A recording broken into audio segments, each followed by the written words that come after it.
परमाणु बम और hydrogen bomb को छोड़ दे तो दुनिया का सबसे खतरनाक हथियार जिसने अब तक सबसे ज़्यादा इंसानी जानें ली हैं।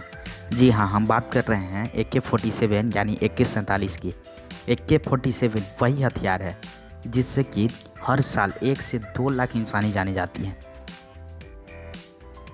तो आइए इस वीडियो में जानते हैं AK-47 की पूरी कहानी।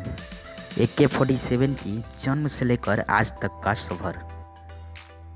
दुनिया में न जाने कितने खतरनाक हथियार बने, लेकिन यह हथियार ऐसा हथियार है जिसका नाम आज बच्चे बच्चे के जुबान पर है।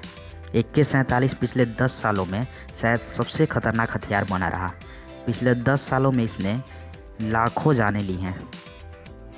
AK-47 के आने के बाद जब अब इतने बड़े पैमाने पर इंसानें जाने जा रही हैं, तो इसे देखकर इसे बनाने वाले को भी अफसोस हुआ और उसने कहा कि मुझे अंदाज़ा भी नहीं था कि इस हथियार से इतना ज़्यादा इंसानें जाने जाएंगी।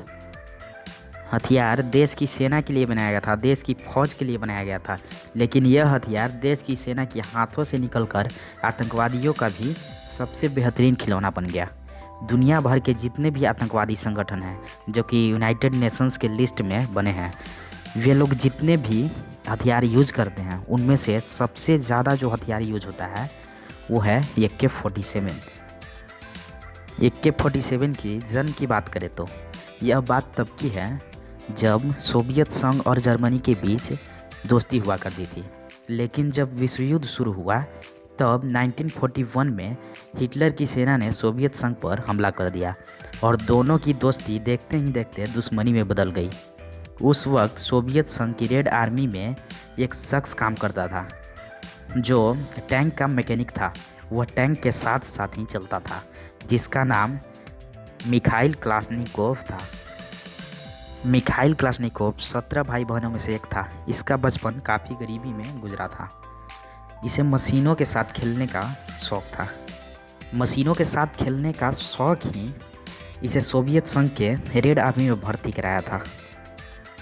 चूँकि मिखाइल क्लाशनिकोव एक टैंक का मैकेनिक था, जिससे कि उसे भी युद्ध के मैदान में जाना पड़ता था।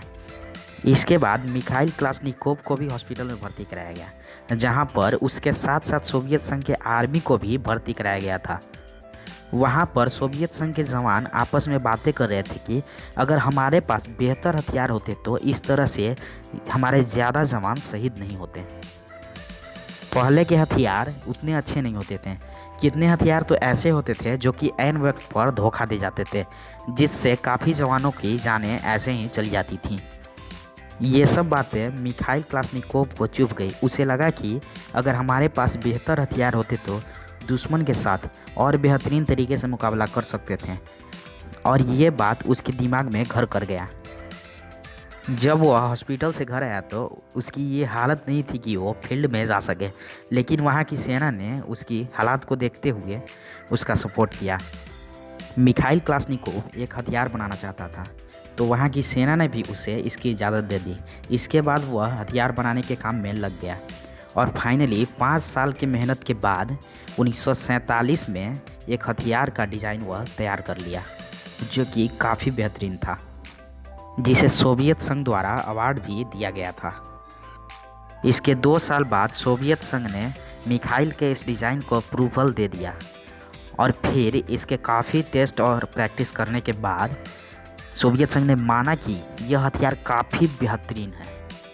अप्रूवल देने के बाद इस नए हथियार का नाम मिखाइल क्लाशनिकोव के नाम पर रखा गया और इसका पूरा नाम दिया गया AK-47।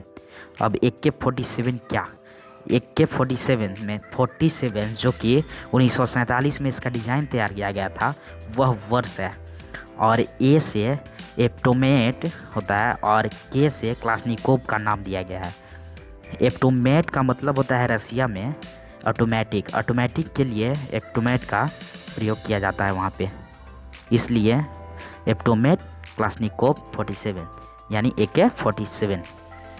ये था AK-47 की जन्म की कहानी।